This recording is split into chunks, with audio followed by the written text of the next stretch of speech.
The wind carried dust across the cracked surface of the planet. Fine grains swirling around the jagged rocks where a lone figure crouched. Her skin, pale and mottled with the scars of past burns, clung tight against her bones. Every breath rattled inside her chest, yet she kept her arms wrapped tightly around the small form pressed into her body. The child shivered. Though the planet was blistering hot in the day and freezing at night, temperature swings that broke down the will of even the strongest creatures. She could not show weakness, not now, not in front of her child. The predators circling above in the dark shapes of their ships had already won in every practical sense.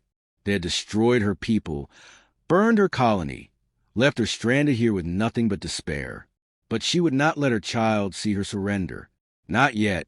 The skies had been filled for days with the dull hum of hunting craft. They were not in any rush. Predators didn't need to hurry. Their strategy was always the same. Flush out prey, starve them, make them crawl, then move in when resistance had crumbled. The mother knew these tactics well. Her ancestors had lived through the first invasions centuries ago. But knowledge of their cruelty did nothing to prevent their return. Her species had never been warriors. They had been scholars, farmers, builders of beauty. And beauty had no place in a galaxy ruled by predators who fed on fear. The child stirred, his lips cracked from thirst. He whispered a question, voice so faint she could barely hear it over the howl of wind. "Will they come for us tonight?" His eyes were large, trusting, though shadows of hunger darkened them. She closed her own, summoning strength she didn't feel, and told him no, not tonight, not while she still breathed. She pressed her palm against his forehead, as if she could shield him from every star in the sky. Time bled into itself on that forsaken rock. Hunger dulled thought. Her legs ached from remaining crouched, yet she did not stand. Every movement risked being seen by the hunting drones that drifted above. The predators knew she lived. They wanted her to weaken enough to crawl to them, to beg, to become an example of futility. Their amusement depended on suffering. She refused to give them the satisfaction. If death was certain, she would face it with silence. Her people had lost everything, but dignity could not be taken. Then something unusual happened. Amid the endless sweep of predator vessels, another shadow appeared in the sky. Different shape, different sound. She squinted, at first believing the thirst had created hallucinations. The ship was ugly compared to the sleek arcs of predator craft, blocky, scarred, functional rather than elegant. It groaned as it cut through the atmosphere, engines coughing smoke. Predators did not build such things. They reveled in dominance and intimidation. This vessel looked like it had fought and lost a dozen battles, yet still refused to die. Her heart hammered. Who else would dare enter predator-controlled space? Who else would land here, on a barren wasteland, not worth the trouble? The predators noticed, too, mocking chatter echoing through the calm relays she could overhear on the cracked device she still carried. They laughed about humans, calling them stubborn, calling them backward.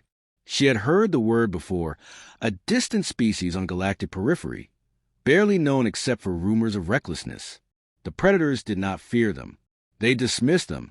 That was mistake number one. The ship descended, landing clumsily on scorched rock. She tightened her arms around her child, preparing to flee though she had nowhere to go. Dust burst into the air as heavy doors opened. Figures emerged, tall and clad in armor dented and scratched from violence. Weapons slung across their backs, movements careful but purposeful. Their eyes scanned the terrain like predators themselves, yet there was no arrogance in their stance. She expected them to kill her on sight, or worse, drag her aboard as slaves. Instead, one removed a helmet, revealing a scarred face lined with exhaustion. The human dropped the pack to the ground, pulled free a flask of water, and held out toward her. Her mind reeled. This was a trick. It had to be. No one gave without price. Yet the water was real. The child whimpered, reaching weakly. Against every instinct, she allowed the humans close enough to place the flask in her hands. The liquid was cool, clean, miraculous. She guided it to her child's lips and watched life stir faintly in his expression. A sob caught in her throat. She had nearly forgotten the sound of relief. Predator laughter filled the calm again.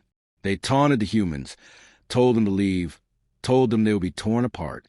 A predator ship descended low, weapons flashing as warning shots cratered the ground nearby. The mother braced the humans to retreat. No one challenged predators. No one ever risked annihilation for strangers. But the humans didn't retreat. They formed a line, weapons rising, eyes hard. Their leader barked an order, and fire erupted from their rifles. The predator craft shuddered as explosions lit across its hull. The humans fought with precision, using terrain, using cover, firing until smoke poured from the enemy vessel. It limped away, snarling in static as predators cursed their defiance. The mother couldn't believe it. These fragile, reckless beings had stood against the monsters her people had feared for generations, not with overwhelming strength, but with audacity. Where others bowed, they had bared teeth.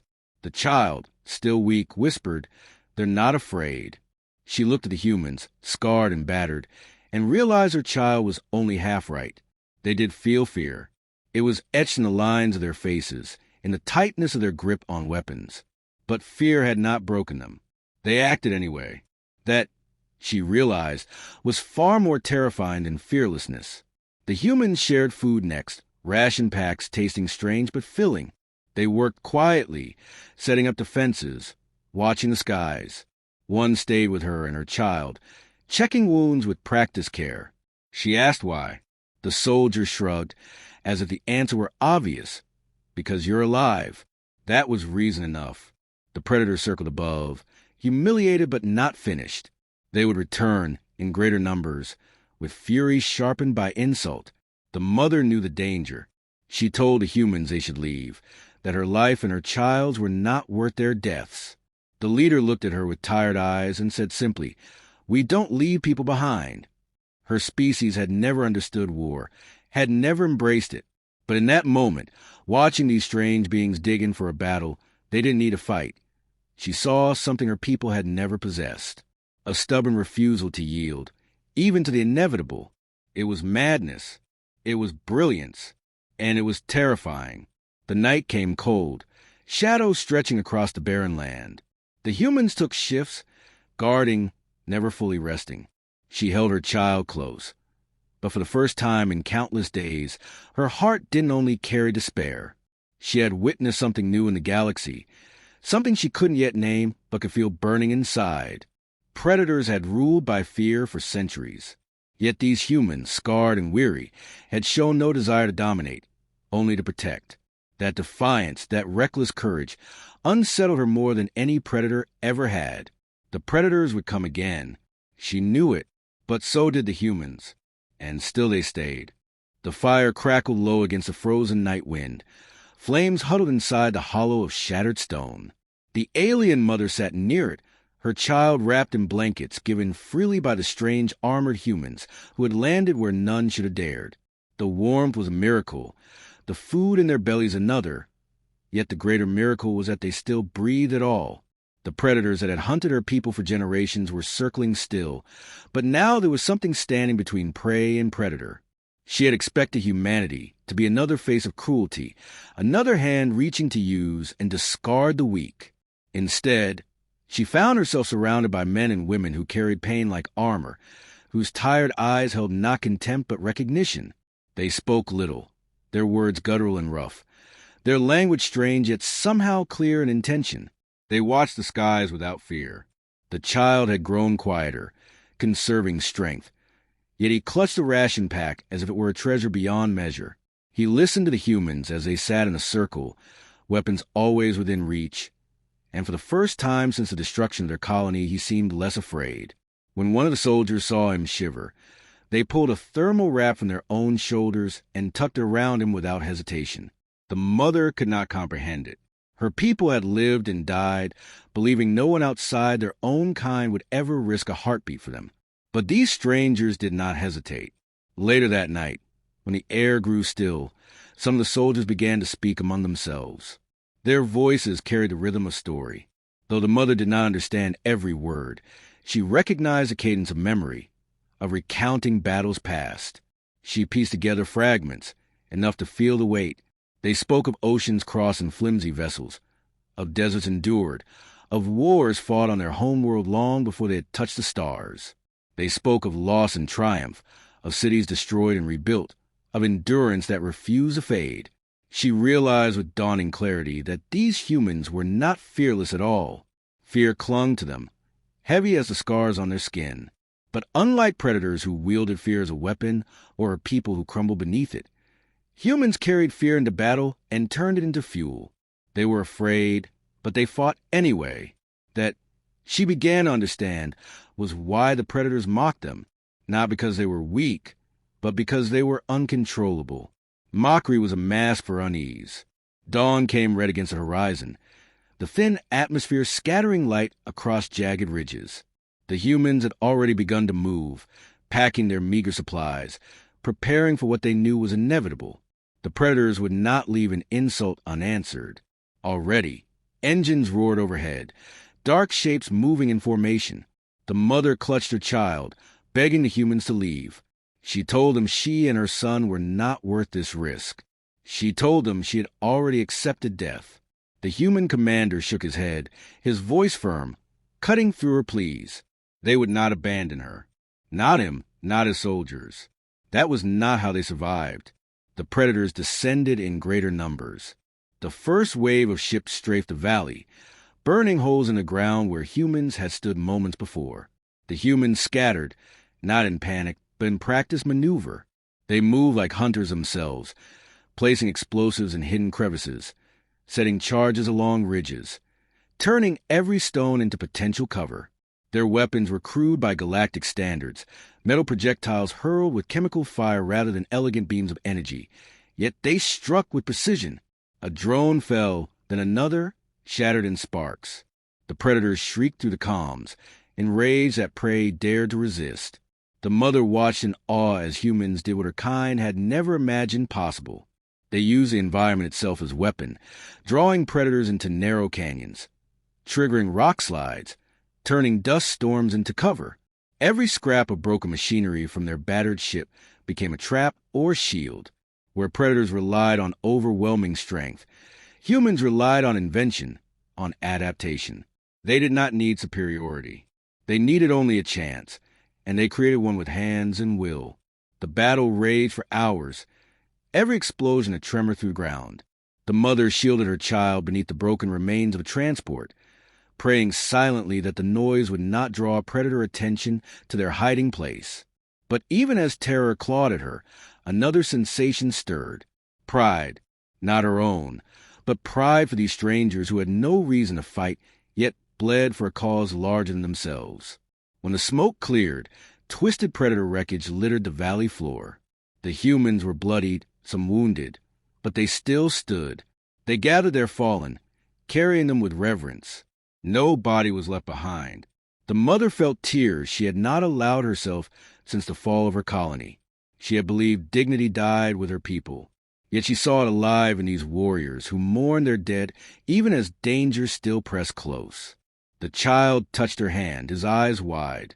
He whispered that he wanted to be like them, to fight when he was afraid, to protect even when weak.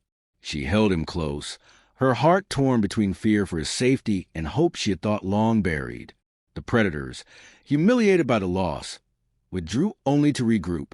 Above, larger ships darkened the sky, preparing for a second assault. The humans knew this. They did not rest. They dug trenches, set up barricades, salvaged everything usable from wreckage. Their leader sketched plans into the dust, assigning positions, turning chaos into strategy. The mother saw her child watching, his gaze following every movement, absorbing every detail. The humans did not treat him as burden. One knelt beside him, showed him how to stack stones into cover, how to move quietly. The boy smiled for the first time since she could remember. That night, the humans shared what little food remained, laughter mingling with pain. They spoke of distant homes, of green forests and blue oceans, of families waiting across light years. The mother realized they fought not only for survival, but for return, for a chance to see those places again. They carried hope like a weapon, sharp and unyielding. She could not remember the last time her people had carried anything but fear. The second battle came with fury. The predators unleashed more ships, more fire, more rage. The ground shook, the air filled with ash. Yet the humans met them again, relentless. They fought from trenches, from ridges, from shadows. They were outnumbered, outgunned, and yet they did not yield. Every time a soldier fell, another stepped into their place. Every time a line broke, they formed another. The mother could not remain passive. When humans ran low on ammunition, she dragged shattered metal to fortify their cover. When wounded cried out, she pressed cloth to wounds with trembling hands. The humans did not push her away. They accepted her, as if survival had made them all one people. When the battle finally broke, when the predators pulled back once more, the valley was scarred beyond recognition.